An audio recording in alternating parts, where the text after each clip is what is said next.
अॼु राति असां हमलो कंदासीं, अकबर खान जे माण्हुनि खे मारींदासीं। अकबर खान जे माण्हुनि खे मारण खां पोइ मां तोखे ज़ख़्मी कंदुसि। ज़ख़्मी जी हालत में अकबर खान ऐं ॻोठाणा अची गॾु थींदा।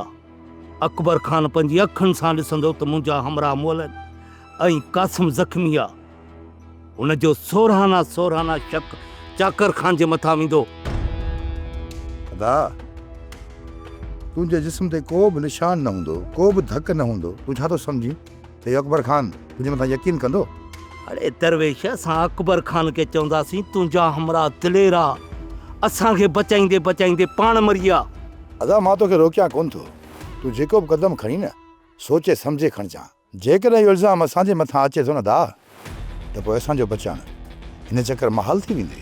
अरे चरिया, अकबर खान चाकर खान पाण में मुंहुं मारी करे चुका आहिनि।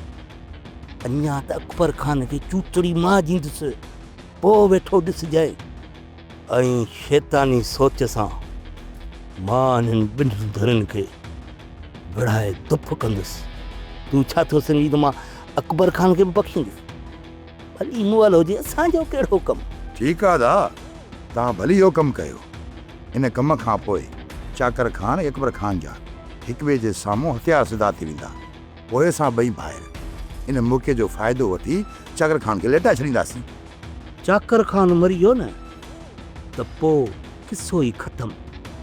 पोइ केरु आहे जो असांखे ॻोठ में रोकींदो? इहो सांवलड़ो आहे न, इन्हे खे मां गीत ई हिकिड़ी जा। इहो जेको हिमल ताईं कुॾे थो न, चाकर खान जे करे थो कुॾे। सब्सक्राइब कयो असांजो official YouTube channel Sindh TV HD drama ऐं वधीक अपडेट लाइ बेल आइकन खे क्लिक करियो।